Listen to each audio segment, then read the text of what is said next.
আসসালামু আলাইকুম ওয়া রাহমাতুল্লাহি ওয়া বারাকাতুহু। প্রিয় দর্শক, এই মুহূর্তে যে যেখান থেকে আমাদেরকে দেখছেন সবাইকে জানাচ্ছি অনেক অনেক প্রীতি, শুভেচ্ছা, আন্তরিক মোবারকবাদ।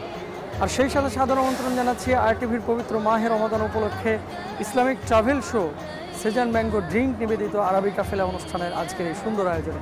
অনুষ্ঠানটিতে কো স্পন্সর হিসেবে আমাদের সাথে আছেন এলিট গোল্ড মেহেদি এবং বিক্রমপুর স্টিল লিমিটেড।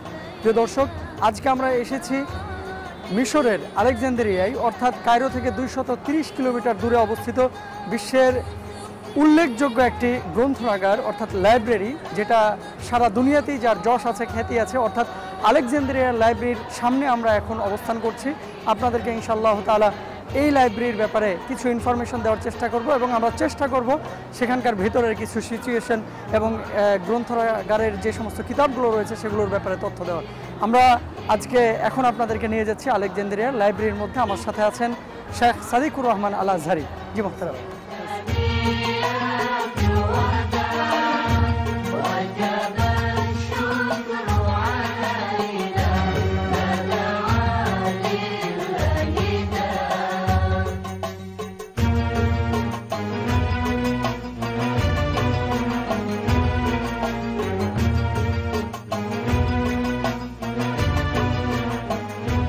প্রিয় দর্শক, আমার পেছনে যেই প্রতিকৃতিটা আপনারা দেখছেন এটা হচ্ছে আলেকজান্ডার দ্য গ্রেট এর প্রতিকৃতি এবং ওনার নাম অনুসারেই এই লাইব্রেরির নামকরণ করা হয়েছে আলেকজান্ডার লাইব্রেরি, অর্থাৎ আলেকজান্দ্রীয় লাইব্রেরি। কিন্তু মূলত এখানকার যারা অধিবাসী, যারা এই আলেকজান্ডারে বাস করেন, তারা কিন্তু এটাকে বলেন মাকতাবাতুল ইস্কেন্দারিয়া।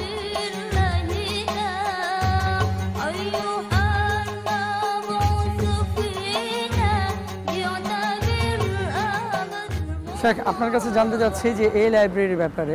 এই লাইব্রেরিটা কতদিন ধরে এখানে অবস্থান করছে, অর্থাৎ এটার স্থাপিত কালটা কত? জি, ধন্যবাদ ভাইকে। আমরা সকলেই জানি আলেকজান্ডার দ্য গ্রেটের নাম অনুসারে এই এলাকাটি গড়ে ওঠে খ্রিস্টপূর্ব প্রায় 220 সনের দিকে। আসলে মিশরের এটি একটি দ্বিতীয় বৃহত্তর সমুদ্র বন্দর আলেকজান্ডারিয়া। এই আলেকজান্ডারিয়া এই শহরটি গড়ে উঠেছিল খ্রিস্টপূর্ব 320 খ্রিস্টাব্দ থেকে। সেই সময় থেকে নিয়েই এই এলাকার বিভিন্ন স্থপতি বিভিন্ন কিছু গড়ে ওঠে। আমরা যদি সেই সময় থেকে তাকাই, খ্রিস্টপূর্ব 228 সনে সর্বপ্রথম এই লাইব্রেরিটি গড়ে ওঠে সমুদ্রের একটু ভিতরে, 150 ফিট ভিতরে। সেই 150 ফিট ভিতর থেকে এই লাইব্রেরিটি আজকের এখানে যেখানে দাঁড়িয়ে আছে, এই লাইব্রেরিটি এখানে চলে আসে।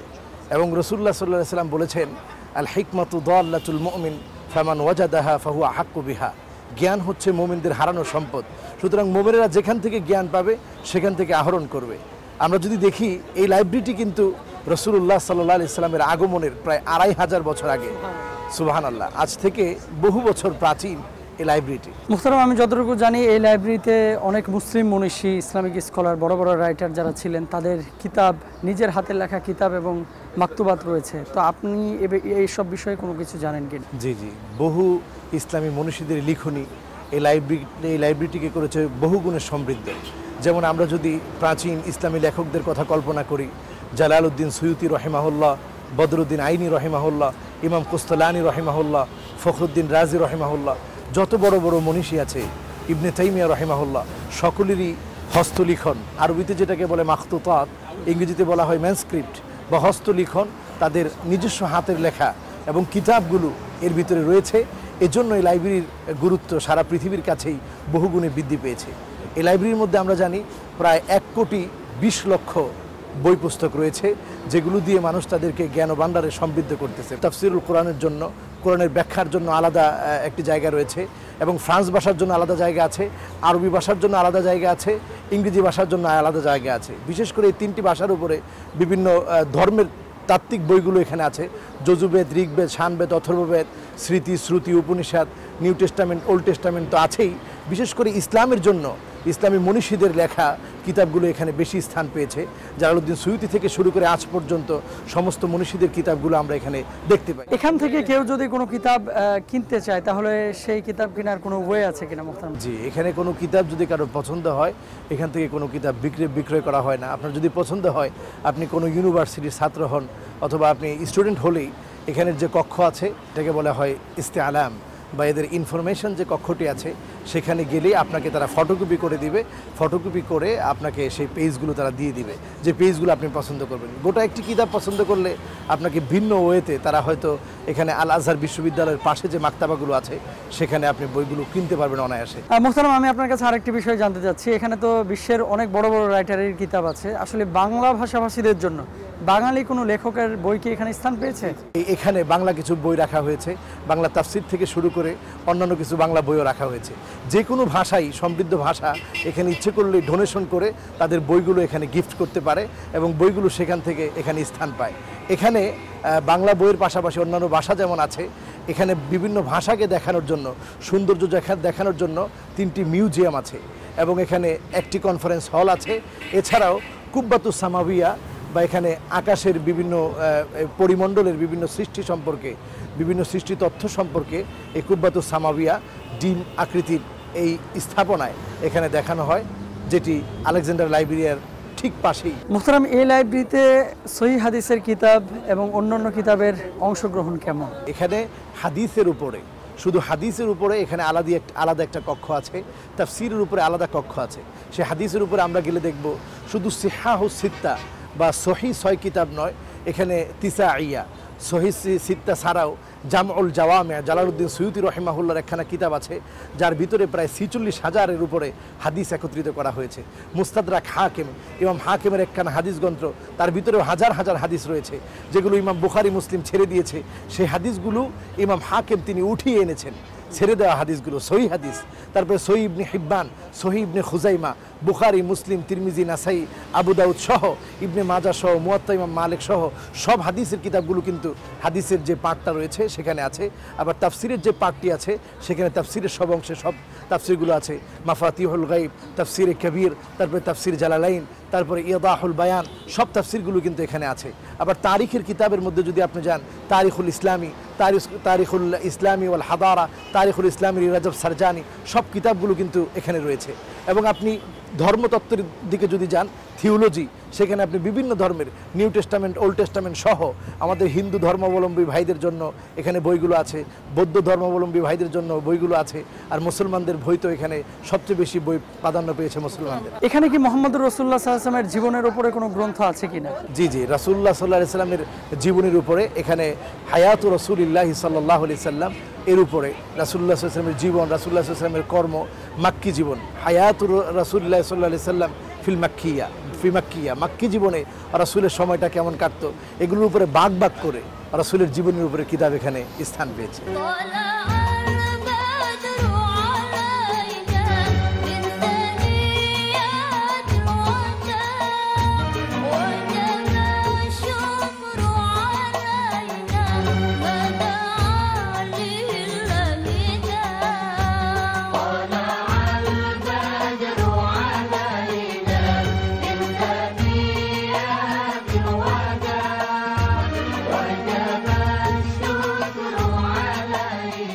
প্রিয় দর্শক, আমরা এ পর্যায়ে যাচ্ছি একটি ছোট্ট বিরতিতে, আর আপনারা এখন দেখছেন সিজন ম্যাঙ্গো ড্রিঙ্ক আরাবিকা ফেলা, powered by Bikrampur steel limited এবং এলিট গোল্ড মেহেদি।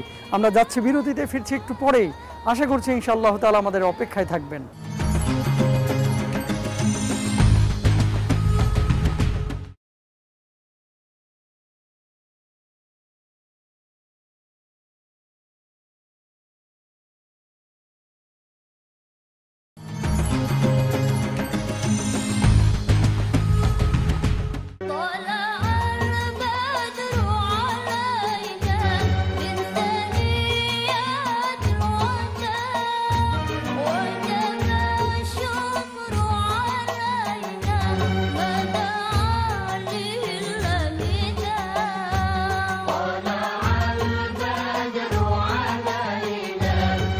প্রিয় দর্শক শ্রোতা, আমরা আলেকজান্দ্রিয়া লাইব্রেরির ঠিক সামনে দাঁড়িয়ে এখন আমরা একটা সাক্ষাৎকার নিব। আমাদের সামনে দাঁড়িয়ে আছে আলেকজান্দ্রিয়া লাইব্রেরিতে পড়তে আসা কিছু শিক্ষার্থী।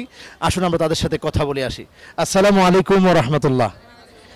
كيف أنتن؟ الحمد لله تمام. ما اسمك الكريم؟ إيمان صلاح. ولماذا أنت جئت في هذا المكان؟ جئت لكي أرى مكتبة الإسكندرية الرائعة. لماذا جئت؟ هو احنا جايين في رحلة علمية من جامعة أسيوط كلية الآداب قسم آثار. بس وجايين يعني نشوف مكتبة الإسكندرية وإيه اللي بيحصل فيها لأن أول مرة نزوروها يعني. মেয়েটি বলতেছিল যে এখানে এসেছি আমি আসিউত থেকে। আসিউত হচ্ছে এখান থেকে প্রায় 600 কিলোমিটার দূরে। সেখান থেকে এসেছি আমরা আমাদের জ্ঞানভাণ্ডারকে সমৃদ্ধ করার জন্য, আলেকজান্দ্রিয়া লাইব্রেরি দেখার জন্য।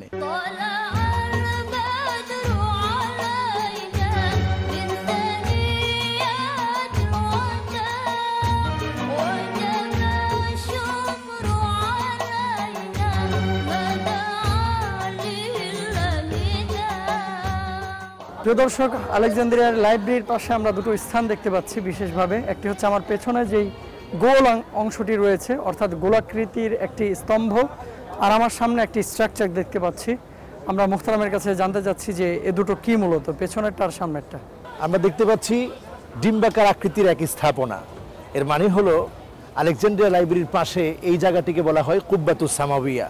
আকাশমণ্ডলী, নবমণ্ডল এবং ভূমণ্ডলের নানা ধরনের তথ্যগুলো এখানে দেখানো হয়। এখানে আল্লাহ রাব্বুল আলামিনের সৃষ্টি তত্ত্বের নানা দিক এখানে তুলে ধরা হয়। এজন্য এটিকে আরবিতে বলা হয় কুব্বা, মানে হচ্ছে ডিম্বাকার আকৃতি, আর সামাবিয়া মানে আকাশমণ্ডলীয়। আকাশমণ্ডলীয় নানা তথ্যের তথ্যভিত্তিগুলো এখানে দেখানো হয়। আর আমার হাতের ঠিক সামনে আমরা একটি ঘড়ির মতো কিছু অঙ্কন দেখতে পাচ্ছি। আরবিতে এটাকে বলা হয় কা শামসিয়া, তার মানে সূর্যের আলোকে রোমানীয় সংখ্যায় যে ঘড়িটি চলে সেই ঘড়িটিকে বলা হয় কা শামসিয়া। আমরা এখানে দেখতে পাচ্ছি সূর্যের আলোটি ঠিক রোমান সংখ্যার এই 12, তারপরে এই 1, 2 পেরিয়ে সামান্য কাটা পার হয়েছে, তার মানে এখন 2টা বেজে মাত্র 12 মিনিট চলতেছে। এই তথ্যটি গ্রিক সভ্যতা থেকে আমরা পেয়ে থাকি। আল্লাহ রাব্বুল আলামিন কোরআনুল কারীমের বলেছে ইন্নাস সালাতা কানাত আলাল মুমিনিনা কিতাবাম মাওকুতা, তার মানে নির্দিষ্ট সময়কে ক্ষেপণ করেই নামাজ আমাদেরকে পড়তে হয়, রোজা আমাদেরকে রাখতে হয়। এই নামাজ রোজার হিসাব রাখার জন্যই আল্লাহ রাব্বুল আলামিন চন্দ্র এবং সূর্যকে এটা নিয়ন্ত্রণ আমাদের মাঝে দিয়েছেন, তারকারাজির নিয়ন্ত্রণ আমাদের মাঝে দিয়েছেন, এবং আমরা সময়গুলোকে এগুলোর মাধ্যমে জানতে পারি। আজও আমরা তার একটি সুন্দর স্থাপনা এবং সুন্দর আবিষ্কার আমরা এখানে দেখতে পেরেছি।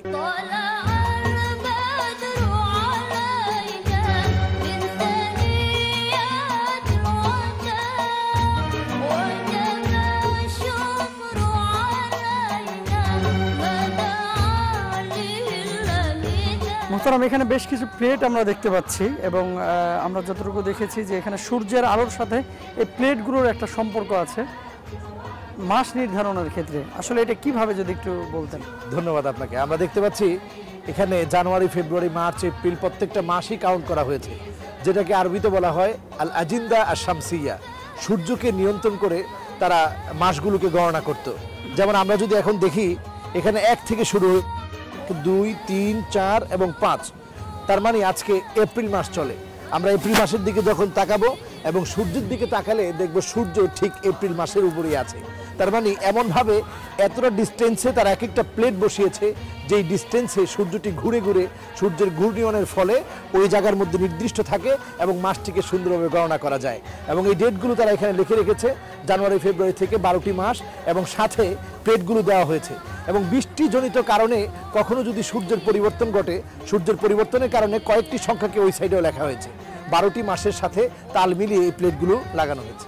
সুবহানাল্লাহ। তার মানে আল্লাহ রাব্বুল আলামিন যে পবিত্র কোরআনে বলেছেন ওয়াতিলকাল আইয়ামু নুদাউলিহা বাইনান নাস ইন্নাস সালাতা কানাত আলাল মুমিনিনা কিতাবাম মাওকুতা, যদিও কোরআনের আয়াতগুলো তখন নাজিল হয়েছিল, কিন্তু তখন তো ঘড়ি আবিষ্কার হয়নি। এইভাবেই কিন্তু বিভিন্ন মাধ্যম ব্যবহার করে মানুষ সময় নিয়ন্ত্রণ করত, সময় নির্ধারণ করত। তো মুহতারাম, আপনি যথার্থই বলেছেন। আল্লাহ তাআলার কালামের সাথে আপনার যে বিশ্লেষণ এবং বর্তমান যে সিচুয়েশন, তিনটার সমন্বয় ঘটেছে। আল্লাহ তাআলা আপনাকে উত্তম জাযা দান করুন।